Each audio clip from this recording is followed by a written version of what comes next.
Good morning. I'm Steve. I'm one of the progression coaches at Crisis South Yorkshire, and one of the things I do or did pre-lockdown was every month we would run a walking programme and we'd go out with the Peak District Park Rangers and take some of you that we work with out into the hills to enjoy the great outdoors. We just know there's an amazing benefit for your health and well-being by being outside and being in an environment that perhaps you're not used to, or that's vast and takes you out of what your norm is and allows you to focus on reconnecting with nature. We know it's just really good for us and our mental health, and it gives us an opportunity to talk freely and openly and quietly and meet other members. And we do this with the Peak District Park Rangers. Sadly, we're not able to do it this year, so I've been tasked with the terrible mission of coming out to meet Tom Lewis, who's one of the park rangers that we work with regularly. And Tom and I are going to take you a walk up Bleaklow, which is part of the Peak District, and we're going to go and see what we can find. Now, let me just see if I can show you what lovely weather we have today. It's sunny. I'm going to have to put my shorts on. Oh no, wait a minute. It's really, really misty. Can you see that? And it's quite damp. I've got my waterproofs. I've got my thermals. Let's see how we go. Cheers. This is Tom Lewis, one of the park rangers. How you doing? So Tom, can you share with us what you do when we work with you? Yeah, well, I'm one of the National Park Rangers, as Steve says, and we run a creative conservation programme with members of Crisis, which is all about exploring the outdoors, getting out there, connecting with nature, and really getting stuck in and discovering this wonderful national park we have here. So that's what we're going to do just now. Look at the view we've got today. Stunning. Tom's found something interesting to talk to us about. Hi there folks, we've found some this fantastic lichen just down here. This is gritty British soldiers, and a good sign that the habitat's improving and the air's clean to get this back here. And just on top, if you can just make it out, there's some droppings of the elusive Mountain Hare, something we're trying to see today, but I think we may struggle.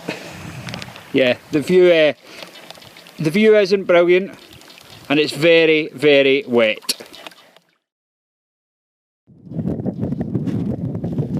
So here we are, we've made it to Bleaklow Head, all the way at the top, thanks to Steve's marvellous navigation. And it gives us a chance to talk about part of the course that we run and the days we run is all about achieving what we call the John Muir Award. Now if you get a chance to look John Muir up, he was a fantastic Scotsman born in Dunbar who went to America, and he was the pioneer behind the foundation of national parks. If you look up www.johnmuir.org.uk if you've got the means to, he was an absolutely inspirational bloke. And as part of the award we're coming out, there are 4 key stages to get the award. It's a dead simple course to go through. You have to discover a place, and it can be anywhere. It can be your backyard, it can be here. It's about getting outside. So discover it, explore it, and then do some work maybe to conserve it, which we look at during the course and our day trips out. And then most importantly, we share it, and you can share it with others, and we can do that through any means. And it's a really good experience, and it's a great thing to get through. Thanks Tom. So as Tom said, we're at Bleaklow Head. John Muir's really important to us, so it's something we want to offer to everyone that we support at Crisis, be it coming out into the peaks or, as Tom said, in your back garden. If it's something that interests you, then let us know, because we'll happily get involved with you on it. So let me just show you the area a little bit. This is us on top of Bleaklow Moor. Look at that. I know you can't see much here, but it's still pretty spectacular. So now we're going to go and see what else we can explore.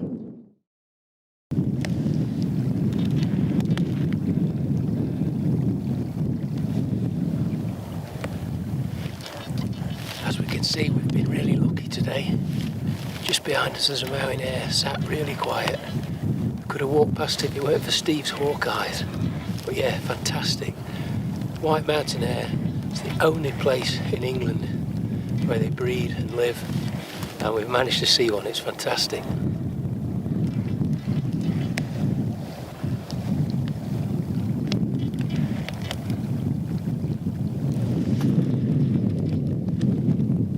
We're not entirely sure why it's not running away yet, but we're just taking the advantage of it being here. Because if he was looking at me that close, I'd run. Correct. Tom's just said this is the closest he's ever been to one. And it's literally 4 or 5 metres away.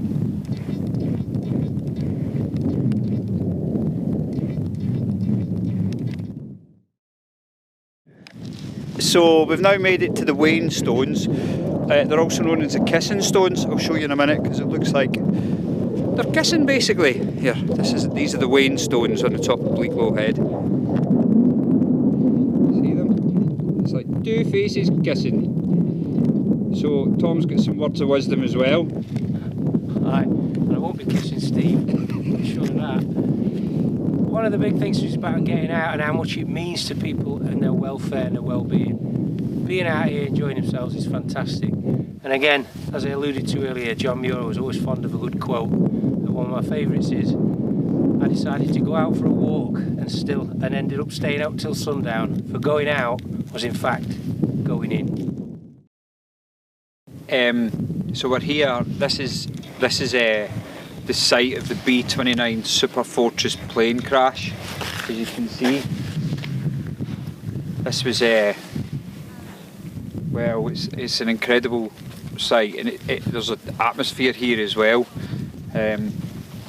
So Tom and I have brought people up here a few times when we go winter hare spotting and just on a walk, because there's something incredibly impressive about it, but something really frightening. So the B29 Super Fortress was a plane in the Second World War, and it was the Americans had just picked their wages up and they were heading back home. And I think the story is that there was a bank of mist and they didn't realise how low down they were, and they hit the top of Bleaklow, and as you can see, the plane just was decimated.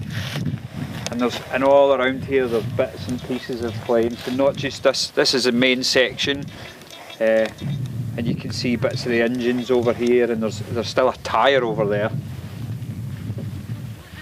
but there's far more destruction going further out as well. So yeah, fascinating piece of history. Alright, pit stop. Tom's found some more interesting stuff. Yeah, one of the things we do when we're out is do some basic plant ID sessions and stuff, just the really basic stuff, so the moorland, the heathers and the different berry plants we've got here like bilberry and crowberry. But also the most important thing up here is sphagnum moss, which is like the building block of the peat soils we've got here that lock in tons and tons of carbon, and so really aid global warming. And as part of your John Muir, you could come and conserve. We're doing a lot of planting of this stuff. You plant plugs in, so the peat gets revegetated and locks in all that carbon. It's fantastic for the environment.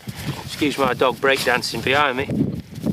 So they're just a small sample of some of the things you can get involved with. So you can actually come and conserve, spend half a day just working with projects like Moors of the Future. I'd be really interested to know if you heard any of what Tom said, or you just watched Mac sliding about in the snow.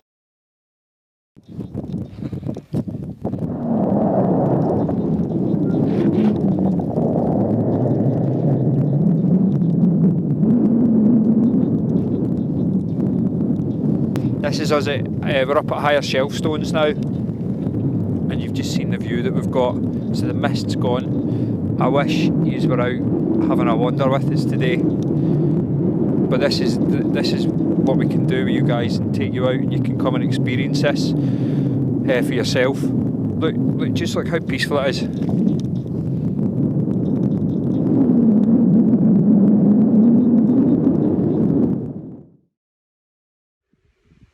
So Tom said, let's walk up there. So that's what we're doing. Now, it's pretty steep. And up there, that's the man that said go up there. But up there and over there is the car. And it's now 3 o'clock and I'm getting hungry. And he's loving it. Time to go up. And that is us done. It is, I don't know what time it is, 4 o'clock or something. I hope you've enjoyed our wander. Tom's found it really difficult. It's been awesome. So Tom, you get out to say? Yeah, no, it's been a fantastic day. Come and join us, get involved, get on the John Muir and come and sample the Peak District. It's a fabulous place, it'll do you the world of good. Agreed. I hope to see you soon. Merry Christmas. Nice one.